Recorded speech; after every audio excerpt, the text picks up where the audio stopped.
بسم الله الرحمن الرحیم. زه د قوم وطن پارټۍ ضلع پېښور چیرمین حاجي ملک سلیم چوکري د حکومت نه پر زور مطالبه کوم چې دا سیده حکومت ته پټرول ارزان شو او غیب شو. اوس چې کوم دی اوږده اوږده قطارونه ولاړ په پټرول پمپونو کې پټرول نشته، عوامو ته تکلیف دی، نو دا حکومت ته که دا هسې ګپ شپ دی. اوړه ګران شو، دا 200 نه تروړه لاړه 300 ته. پټرول چې کوم دی نو په 120 او په 130 خرڅېږي، هغه په بعضې پمپونو کې، په عام پمپونو کې چې کوم دی تیل نه ملاوېږي. بل خوا ته خلک بېروزګاره شو، څه د کور په وجه باندې څه چې کوم دی نو اوورسیز پاکستانیان بار نه رالل. حکومت خو عمران خان خو دا وعده کړې وه چې زه به 2 کروړه نوکرۍ نه ورکوم. د دغه 2 کروړه نوکرۍ سي یو 2 لکه کسان خو دې بردي کړي، دا بېروزګاري به څنګه ختمېږي؟ یو خوا ګراني ده، مهنګۍ ده، او بل خوا د حکومت کنټرول نشته چې کوم دی روزانه نرخونه بړاوېږي. نو دا څوک وایي نه چې دا حکومت دی، نه د حکومت څه پته لګي چې وګرځي چاپې وایي. او پټرول ولې نشته؟ پټرول څه شو؟ نور ملکونو کې ورشه وګوره، پټرول چې کوم دی نو دومره قیمتونه یې کم دي چې په 1340 روپۍ لیټر ملاوېږي.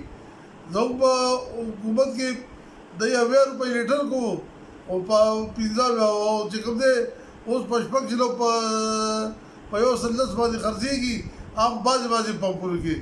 نو زه دا حکومت ته پر زور مطالبه کوم چې دا کنټرول کړي مهنګۍ. اوړه چې کوم دی کم ځای ته ورسېدل، دا کوم دغه د یو حکومت دی مرکز کې او په صوبه کې د تحریک انصاف حکومت دی. پنجاب دی په خیبر پختونخوا باندې اوړه هم بندوي، د خیبر پختونخوا په میلیونو باندې غنم هم بندوي. دا ولې چې هغه بل حکومت دی، دا د بل پارټۍ حکومت دی. که چېرې تحریک انصاف والا یا عمران خان د هغه ټیم حکومت نشي چلولی، نو استعفا دې ورکړي او د حکومت هغه سیاسي خلکو ته په حواله کړي چې هغه د حکومت سنبال کړي، مهنګۍ کنټرول کړي. نن چې کوم دی ډالر کم ځای ته ورسېدو، د پیسې قیمت کم شو، نه چې کوم دی نو نه نوکرۍ نشته، نه روزګارونه شته، او مهنګۍ ورځ په ورځ باندې چې کوم دی زیاتېږي. د هر یو شی څوک تپوس کول ول نشته. نو زه دا وایم چې کوم د بار ملکونو کې اوورسیز پاکستانیان دي، په مختلف ملکونو کې په لکونو باندې ګیر دي، د هغوی د راوستو بندوبست نشته.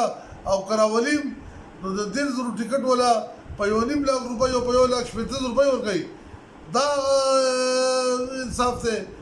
دا چې کوم دی نو نوی پاکستان دی؟ دا تبدیلي ده چې کوم بار ملکونو کې پاکستانیان غریبان لوړېږي، د هغوی د راوستو څه بندوبست دي، او که راولیم نو حکومت یې لوټ کوي. مونږ پر زور مطالبه کوو چې اوړه دی چې کوم دی خپل دغه نه راشي، چې کوم خپل اصلي ریټ لا، او پټرول دې عام شي چې دا پمپونو کې په ګېټو قطارونه نه وي، او په هر یو پټرول پمپ کې دی پټرول چې دی نو هغه ملاوېدل پکار دي.